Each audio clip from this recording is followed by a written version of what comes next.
The NBA draft is now come and gone, and it is time to talk about the biggest winners from this year's draft. The first winner I have is the Atlanta Hawks. The Hawks found their point guard of the future with Kingston Flemings and also gave him the perfect situation to develop. They re-signed CJ McCollum to a one-year contract and then selected Flemings as his potential long-term successor, adding an explosive downhill guard with elite rim pressure, polished mid-range scoring, strong playmaking instincts, and the competitive motor to maximize his development. This also allows him to not have to rush Kingston Flemings right into the starting lineup or right into the mix. He can kind of sit behind CJ for a little bit and get his footing and a little bit more comfortable in the league before he starts to really be their true point guard. So I think it's a really good situation for him and the team. But to add on to that, with athletes like Jalen Johnson, Jonathan Kuminga, Nickeil Alexander-Walker, Dyson Daniels, Onyeka Okongwu, all around him, Flemings lands in an ideal system where his ability to attack the paint and create for others should fit seamlessly into their positionless style of basketball. Following up with that, they strengthened their front court by adding two complementary big men with very different skill sets. Zuby Ejiofor is the one picked at the end of the first round, and he brings relentless energy, defensive versatility, rebounding, and a proven winning mentality after an incredible college career that culminated in sweeping every major Big East individual award, which included Player of the Year and leading St. John's back to the Sweet 16, helping revive that program under the guidance of Rick Pitino. Then for the second round, the Hawks traded up to draft Hemi Vassar, an agile floor-spacing center who offers shooting, passing, rim protection, and lob finishing ability, giving Atlanta a more modern frontcourt option with significant long-term upside if he continues adding strength. This was huge for them as there was kind of a hole in frontcourt depth for this team, and they now bring in two guys that can comment on Onyeka Okongwu and even create for themselves and be players themselves on the floor. This team clearly prioritized versatility, effort, and player development through its draft. All three selections fit Atlanta's identity of adding players who can impact the game multiple ways, whether it's Fleming creating offense, Ejiofor providing defensive intensity and hustle, or Vassar stretching the floor while protecting the rim. Each prospect here also has room to grow, making this a draft class that not only addresses current depth but also gives the Hawks several high upside players who could develop into key rotation pieces over the next few seasons. But to further capitalize on why they are my biggest winner, Atlanta maximized the value of this draft by drafting three players who outperformed where they were selected. The Hawks stayed patient at number 8 to draft Flemings, who many viewed as one of the best remaining players on the board at the time, before later trading up to grab Vassar after his unexpected slide into the second round. I did see some stuff that this was about his agent telling teams that he wasn't going to sign a two-way contract, he wanted a standard contract in the league, and honestly I think he was good enough to get a standard contract. This is a guy that should have went at the end of the first round there. The Hawks were one of the only teams that was willing to do that. I think the other team that I heard was the Lakers, so the Hawks had to get up and trade in front of the Lakers so they didn't steal him from him, and I think they did it perfectly by drafting where they drafted him. But at the end of the day, the Hawks came away with three prospects that many evaluators graded among top 30 players in this draft class, making this a very impressive overall draft haul, giving Atlanta both immediate rotational depth and intriguing long-term upside. At number 2 for winners, I have the Charlotte Hornets. The Hornets addressed two of their biggest roster needs by adding a long-term center and a new lead guard. Charlotte reinforced its frontcourt by drafting Haynes Steinbach, a physically imposing big man who projects as a versatile starting caliber center, thanks to his elite rebounding, polished interior scoring, and soft touch around the basket, and continued physical development after adding nearly 30 pounds during his freshman season. This doesn't even mention the flashes that he showed to be a stretch big this year at Washington. He shot very well from the free throw line. I'm pretty sure he shot 34 or 36% from 3 all season long. A true stretch big that also provides defensive impact that will be big for this roster. They also brought in a point guard in Christian Anderson. After moving on from LaMelo Ball, this now looks like their new lead guard. He's an intelligent pick and roll creator and arguably the best shooter in the draft, whose ability to score off the dribble and create quality looks for teammates fills an immediate need in the backcourt there. Back on a Steinbach, he gives Charlotte exactly the type of interior presence the roster has been missing.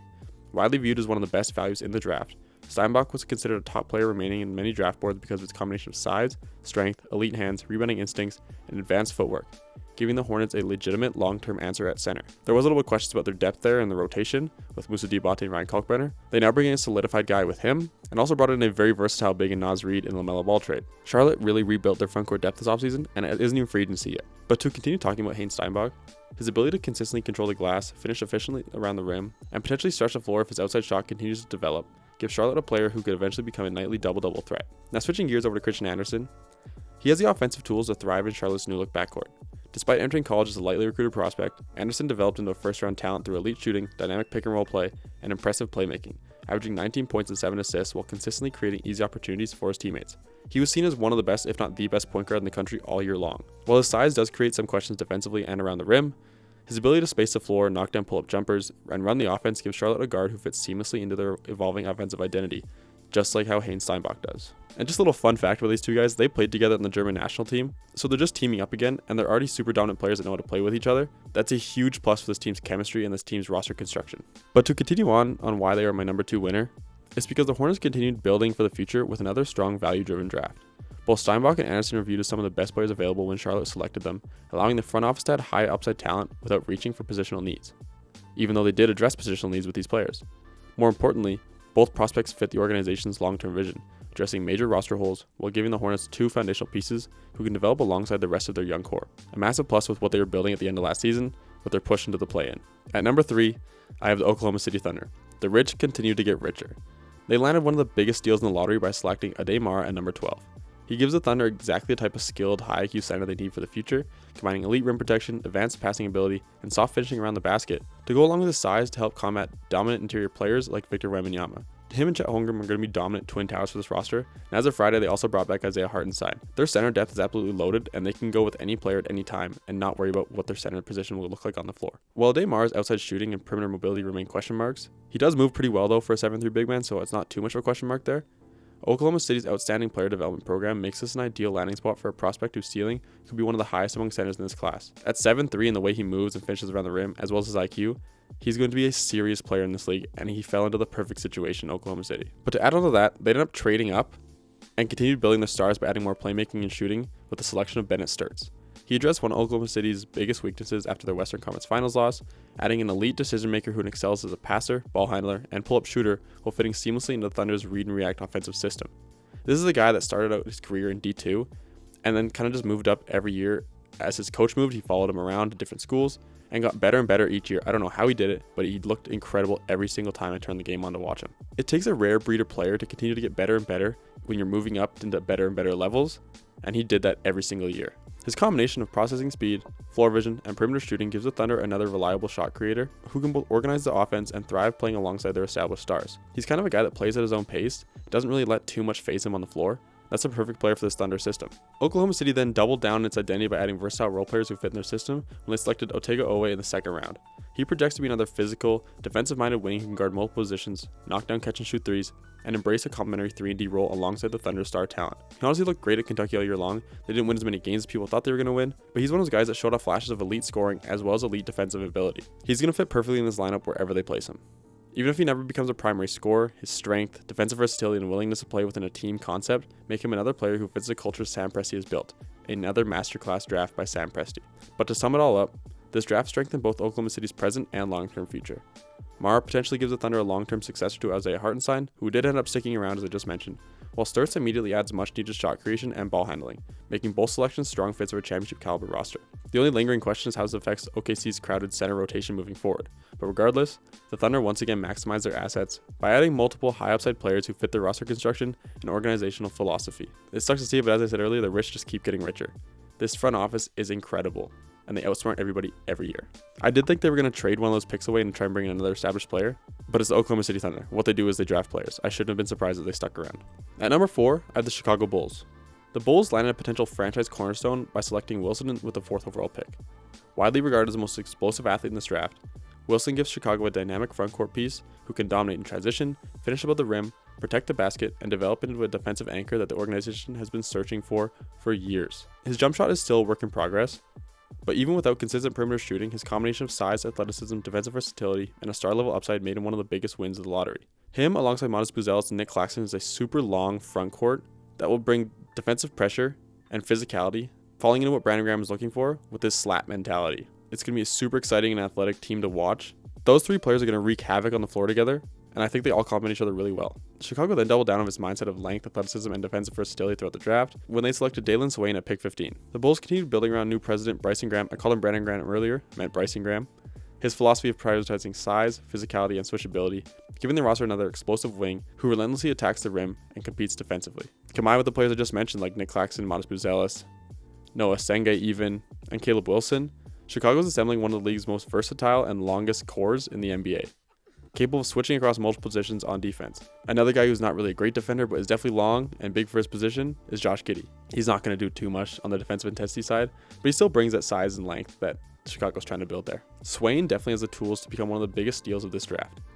He's an elite downhill athlete who consistently pressures the rim, finishes creatively through contact, and has the defensive activity and physical profile to develop an impactful two-way wing at the next level. He's one of my favorite players in this draft class, and I think he's way better than what people saw all year long. I think he's going to mold into a fantastic player, and I'm really looking forward to see what Chicago can do with him. While his perimeter shot remains the biggest question mark of his game, the Bulls are betting that the progress that he made throughout college, combined with his natural touch around the basket and the free throw line, could eventually translate into a more reliable jumper. He was showing a bit more flashes in the tournament when the ball was in his hands a ton, so I think the growth there is definitely possible. But to sum it all up, the Bulls prioritize long-term upside over immediate roster fit.